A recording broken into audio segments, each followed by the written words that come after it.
انا انزلناہ فی لیلۃ مبارکہ، ہم نے اس کو نازل کیا ہے ایک مبارک شب میں، کیونکہ 21ویں تاریخ ہے، یہ 21ویں شب شروع ہو چکی ہے، تو یہ بھی سمجھ لیجئے یہ عشرہ جسے کہ حضور نے کہا ہے کہ آخری عشرہ جو ہے اتق من النار، آگ سے چھٹکارا پانے کا ہے۔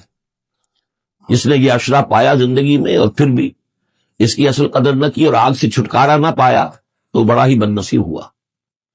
اسی میں لیلۃ القدر ہے، اور لیلۃ القدر پر ایک مکمل سورت ہے آخری پارے میں، انا انزلناہ فی لیلۃ القدر۔ لیکن قرآن مجید میں اہم مضامین چونکہ کم از کم 2 مرتبہ آتے ہیں، وہی مضمون یہاں بھی ہے۔ لیلہ مبارکہ اور لیلۃ القدر ایک ہی شے ہے، ایک ہی رات کا نام ہے۔ انا انزلناہ فی لیلۃ المبارکۃ، ہم نے اس کو نازل کیا ایک بڑی مبارک شب میں۔ انا کنا منذرین، ہم ہیں خبردار کر دینے والے۔ رسالت کا اصل مقصد، کتابوں کا اصل مقصد انذار، خبردار کرنا۔ یا ایھا المدثر قم فانذر، کھڑے ہو جائیے، کمر کسیے اور خبردار کر دیجئے لوگوں کو کہ زندگی یہی زندگی نہیں ہے، یہ تو زندگی کا بڑا ہی ایک چھوٹا سا حقیر سا بھی باچا ہے، اصل زندگی تو موت کے بعد ہے۔ وَإِنَّ دَارَ الْآخِرَةَ لَهِيَ الْحَيَوَانُ لَوْ كَانُوا يَعْلَمُونَ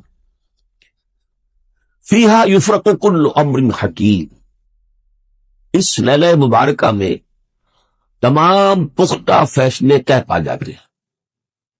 ہم سورہ سجدہ میں پڑھ چکے ہیں کہ اللہ تعالیٰ کی جو تدبیر ہے، اس کائنات کی جو تدبیر فرما رہا ہے، تو ایک تو اس کی سکیمز بنتی ہیں، اس کے منصوبے بنتے ہیں، اس کے نقشے بنتے ہیں جو 1000 سال کے ہوتے ہیں۔ اللہ کا ایک دن 1000 سال کا ہے۔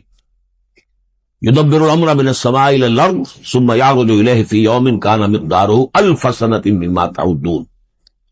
لیکن پھر ہمارے حساب سے جو ہر سال کا معاملہ آتا ہے، تو یہ بھی ایک رات ایسی ہے سال کی، یہ اس یوں سمجھیے کہ جو کاسمک جو ایک امپائر ہے اللہ تعالی، یہ بجٹ سیشن ہے سال کا، اور اس میں سال کے اندر ہونے والے سارے واقعات کے ضمن میں جو کچھ ہونا ہے وہ فیصلے طے پا کر اور یفرقو کا صحیح مفہوم ہوگا ایشو کر دیے جاتے ہیں۔ فرق کہتے ہیں علیحدہ کر دینا، گویا کہ اس رات وہ فیصلے ایشو کر کے اور ملائکہ کے حوالے کر دیے جاتے ہیں۔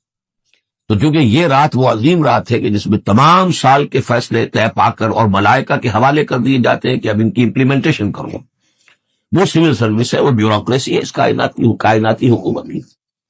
تو اسی رات کو اللہ نے اس قرآن کو لوح محفوظ یا ام الکتاب سے اتار دیا سمائے دنیا تک، امرم من عندنا، اور یہ تمام احکام جو ہم طے کر لیتے ہیں اس شب میں وہ ہماری طرف سے حکم ہوتے ہیں، طے پا چکے ہوتے ہیں۔ امرم من عندنا انا کنا مرسلین، ہم ہی ہیں بھیجنے والے۔ رحمتا من ربک، اور تمام فیصلے جو ہوتے ہیں اللہ تعالیٰ کے رحمت ہی پر مبنی ہوتے ہیں، اور خاص طور پر اس کتاب کا بھیجا جانا وہ تو ایک عظیم رحمت ہے نوع انسانی کے لیے۔ انہ هو السمیع العلیم، یقیناً وہ سب کچھ وہی ہے، سب کچھ سننے والا اور سب کچھ جاننے والا۔ رب السماوات والارض وما بینہما، وہی ہے آسمانوں اور زمین اور جو کچھ ان کے مابین ہے، ان سب کا مالک اور رب۔ ان کنتم موقنین، اگر تم یقین کرو، یعنی یہ بات مان لینا تو شاید آسان ہو، یقین کرنا مشکل ہو جاتا ہے۔ ہمیں نفس دھوکہ دیتا ہے، اس کا مالک میں ہوں، یہ چیز میری ہے۔ ہونا یہ چاہیے کہ ہر شے اللہ کی ہے۔ این امانت چند روزہ جس نے باست، در حقیقت مالک ہر شے خداست۔ میرے پاس تو یہ چند دن کے لیے امانت کے طور پر، یہ ہاتھ بھی اللہ کی امانت ہے جس نے مجھے دیا ہے۔